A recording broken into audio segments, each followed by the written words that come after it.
Those images you saw was of the year 2011 flood, one of the worst flood Thailand has ever encountered within the past 70 years. 65 out of Thailand's 76 provinces were affected.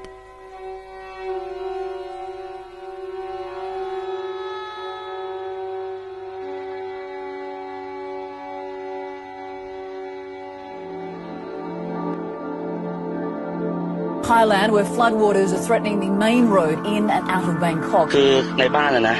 ระดับอกจึงทำให้ปริมาณน้ำมีมากกว่าปกติสถานการณ์น้ำตอนนี้ย่านนทบุรียังน่าห่วงมากค่ะ As you can see, this crisis is บางบัวทองยังไม่สามารถว่าจะลดระดับลงนะคะเป็นยังไงบ้างคะบ้านค่ะ กินก็แทบจะไม่ดีแล้ว But the 2011 flood was not the first major flooding incident.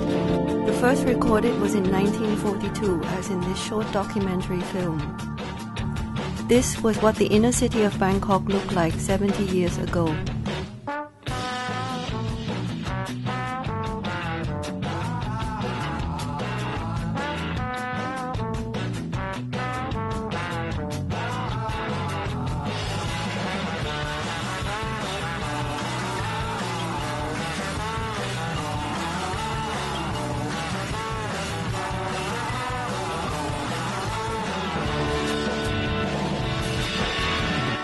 Then over 50 years later was the 1995 flood, which resulted in major economic damages. These were film footages of the flood in that year. Like in the year 2011, major efforts have been vested to try and prevent Bangkok from being flooded. The worst flood ever recorded, however, was last year's, the year 2011 flood. Nearly 700 people lost their lives. Thousands of households had to evacuate. It was to cause disruption of economic activities over a period of 3 to 4 months from September to around the end of December 2011. And the World Bank estimated that the total value of the loss was around $46.5 billion. น้ำได้ทะลักเข้าท่วมที่เทศบาลบางบัวทองของนนทบุรีค่ะเมื่อวานที่นี่เต็มไปด้วยความโกลาหลนะคะขณะเดียวกันเช้าวันนี้ Many industrial estates in the central region were flooded. This map shows the location of some of these industrial estates as the volume of water flows southward towards Bangkok and the sea. The 2011 flood caused major disruptions.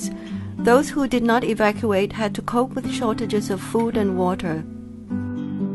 Traveling by car, even in large army trucks, were no longer possible, making it difficult and impossible for many to travel to work and even to get food supplies. Due to disruption of transportation, there were also shortages of dried as well as fresh food supplies in general. Drinking water became scarce. There were shortages of basic goods. While the cost of living rose, many people lost their income because they were unable to go to work or had to close shops and businesses. There were also impacts on health, as well as logistical difficulties of getting the sick to the hospitals.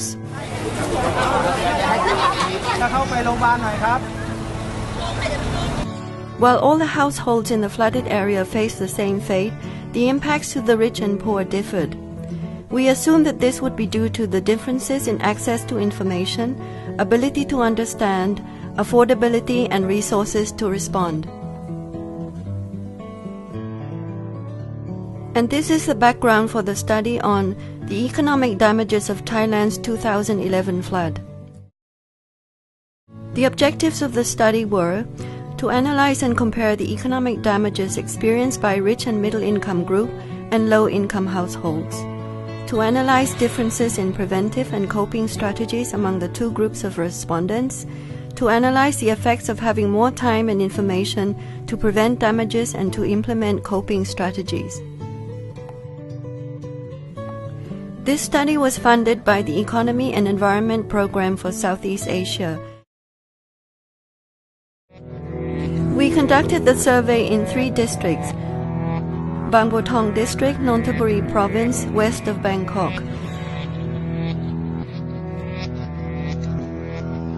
Klong Luang District, Pathum Thani Province, north of Bangkok; and Don Mueang District in Bangkok.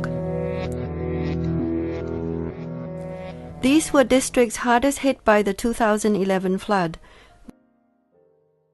The water depth in these three areas was around 2 to 3 meters, and the area was flooded between 2 to 3 months.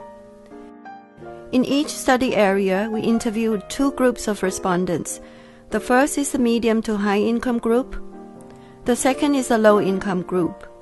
For each group, we interviewed 100 respondents.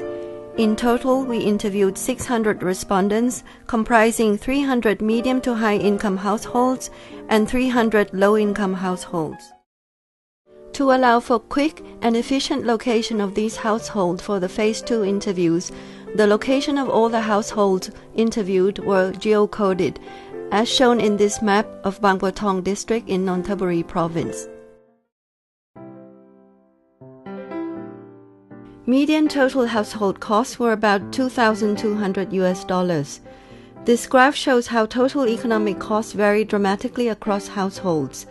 Just 14% had economic cost over $6,900. These were households that tended to have more property at risk and were also more likely to live in middle-class neighborhoods in Bangkok, where floodwaters rose faster compared to the two other study areas. We divided costs into two categories. First is the direct costs, approximated by the financial expenditures to deal with the negative consequences of the flood, such as damages to buildings and properties, repairs and restoration costs, and things that became household necessities, such as sandbags, water pumps, fiber boats, and waterproof boots. Second are the indirect costs, which may include opportunity costs of time of the household members, as well as time of volunteers and unpaid helpers that was spent on preventive and clean-up activities. We also estimated income losses due to disruptions in trade and businesses. ทำมาหากินอะไรไม่ได้เลยค่ะก็คือต้องปิดแล้วก็ไม่ได้ทำอะไรเลยอยู่บนบ้านอยู่ชั้น2คือบ้านเป็นอาคารพาณิชย์ก็อยู่บนบ้านรายได้ครึ่งเดือนที่หายไปเกือบประมาณ 600,000 บาทใช่กระทบกระเทือนมาก We found that for most households, direct losses were greater than indirect. Medium losses were 35% of annual household expenditure. Only about 13% of households had losses that were equivalent to or greater than their annual household expenditures. For most households, repair and rehabilitation costs as a percent of household value was only 1%. We categorized the costs into 5 components: preventive costs, non-health-related costs during the flood and after the flood, health-related losses, and household contributions to community related to the flood. Almost all the households in our study areas took preventive actions, such as moving possessions to the second story of the house or lift things off the ground, moving belongings to the roof, moving vehicles out of the neighborhood, and putting up sandbag barriers. The largest component turned out to be non-health-related loss after the flood, which accounted for 59% of mean total costs. The second largest component was non-health-related loss during the flood, which was around 30% of mean total costs. นี่ต้องพังประตูกันเข้ามาบ้านนี่ไม่ได้เป็นบ้านเลยอะค่ะมันเละหมดเลยค่ะมันเป็นโคลนมันเป็นอะไรของในสภาพนี่ทำใหม่หมดเลยนะเนี่ยไม่เป็นหลังเลยอะเละหมดเลยอะแบบจับมาเนี่ยอย่างเงี้ยจับเนี่ยติดมือออกมาเลยค่ะที่ร้านนี้ก็เข้ามาก็เปิดไปก็เข้าไม่ได้เพราะน้ำมันสูงเข้าไปดูของเราก็บางครั้งตู้อะไรตะไลของเราที่นั่นไว้สะสมไว้มันก็พังมันก็เสียหายหมดไปกับแบบว่าน้ำมันอยู่นานน่ะขังอยู่นานน่ะมันก็เน่าเสียพอเข้ามาเนี่ยเป็นขี้โคลนหมดเลยเป็นเละหมดเลยก็ได้เพื่อนบ้านมาช่วยกันทุบปูนที่ก่อไว้อิฐบล็อกที่ก่อไว้ทุบออกแล้วก็ช่วยกันขนไปกองรวมกันไว้ที่กรรมการหมู่บ้านเขาให้ไปกองไว้ได้ก็คงที่ปากซอยคือเฉพาะบ้านนี่ก็ 50,000 กว่าบาทเฉพาะหลังเล็กนี่นะคะค่าซ่อมแซมค่าแรงอะไรแต่หลังนี้ยังไม่ได้ทำอะไรเพียงแต่ร้านให้สะอาดก็เสียค่าจ้างเขามาล้างอะไรเงี้ยก็ประมาณ 2-3,000 บาทแล้วก็ค่าซื้ออุปกรณ์ดูดน้ำดูดอะไรเงี้ยค่ะแต่ว่า ค่าใช้จ่ายในการไปอยู่ต่างจังหวัดเนี่ยเดือนหนึ่งอะไปอยู่ต่างจังหวัดเต็มเลยเดือนหนึ่งก็ประมาณ 2-3 หมื่นบาทเรือซึ่งซื้อมาช่วงนั้นพอดีเลย 5,500 ลำนี้แล้วเงินที่เราเก็บสะสมเราไว้เราก็ต้องมาซื้อของที่เราสูญเสียไปซ่อมห้องน้ำก็เท่าไหร่อะคะซื้อเครื่องใช้ไฟฟ้าของเราทีวีตู้เย็นของเราอีกแล้วตู้เตียงของเราอะแล้วก็กลับมาก็ทยอยทำก็กู้อีกเหมือนกันเพราะไม่งั้นเราเข้ามาอยู่ไม่ได้ค่าประมาณค่าเสียหายเนี่ย 40,000-50,000ไม่อยู่ละค่าแรงก็ไม่มีเราขัดไว้อย่างเดียวแต่ถ้าเฉพาะซ่อมแซมบ้านเนี่ยผมว่าประมาณสัก